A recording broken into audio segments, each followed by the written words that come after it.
আদিত্য কারিকালান, যা আদিত্য দ্বিতীয় নামেও পরিচিত, ছিলেন দশম শতাব্দীর একজন চোল রাজপুত্র এবং সহ-শাসক যিনি মধ্যযুগীয় চোল সাম্রাজ্যের সম্প্রসারণে গুরুত্বপূর্ণ ভূমিকা পালন করেছিলেন।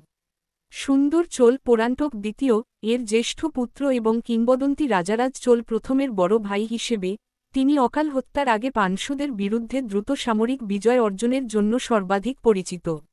মূল ঐতিহাসিক তথ্য এবং মাইলফলক, ক্ষমতার উত্থান এবং সামরিক বিজয়। আদিথা কারিকালানকে অল্প বয়সেই সহ-শাসক এবং উত্তরাধিকারী নিযুক্ত করা হয়েছিল, যদিও তার চাচা উত্তম চোল সিংহাসনের প্রতি সম্ভাব্যভাবে শক্তিশালী দাবি করেছিলেন। তিনি পাণ্ড্যদের বিরুদ্ধে চোল অভিযানের নেতৃত্ব দিয়েছিলেন এবং বীরপাণ্ড তালাইকোন্ডা কোপ্পেরুকেসারি, পাণ্ড রাজা বীরপাণ্ডের মাথা কেড়ে নেওয়া রাজা উপাধি অর্জন করেছিলেন। চেবুরের যুদ্ধ, তিনি চেবুরে এক বড় যুদ্ধে পাণ্ড রাজা বীরপাণ্ডকে পরাজিত করেন, তাকে ভাইগাই নদীর তীরে তাড়া করে নিয়ে যান।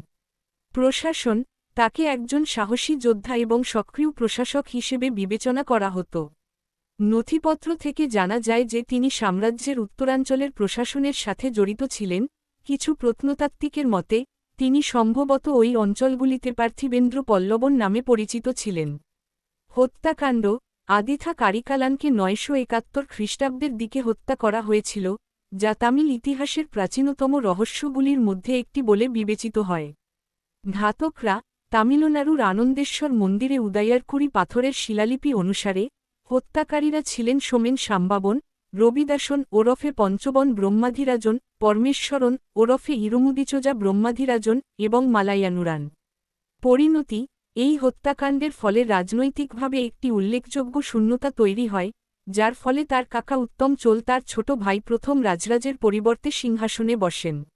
শিলালিপিতে উল্লেখ করা হয়েছে যে পরে রাজারাজ প্রথম খুনিদের সম্পত্তি বাজেয়াপ্ত করার নির্দেশ দেন।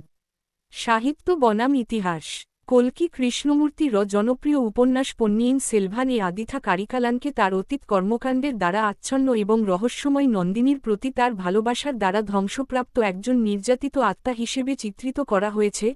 ঐতিহাসিক প্রমাণগুলি একজন মেধাবী, আক্রমণাত্মক তরুণ সেনাপতি হিসেবে তার ভূমিকার উপর আলোকপাত করার ইঙ্গিত দেয় যার জীবন রাজনৈতিক প্রতিশোধের দ্বারা সংক্ষিপ্ত করা হয়েছিল।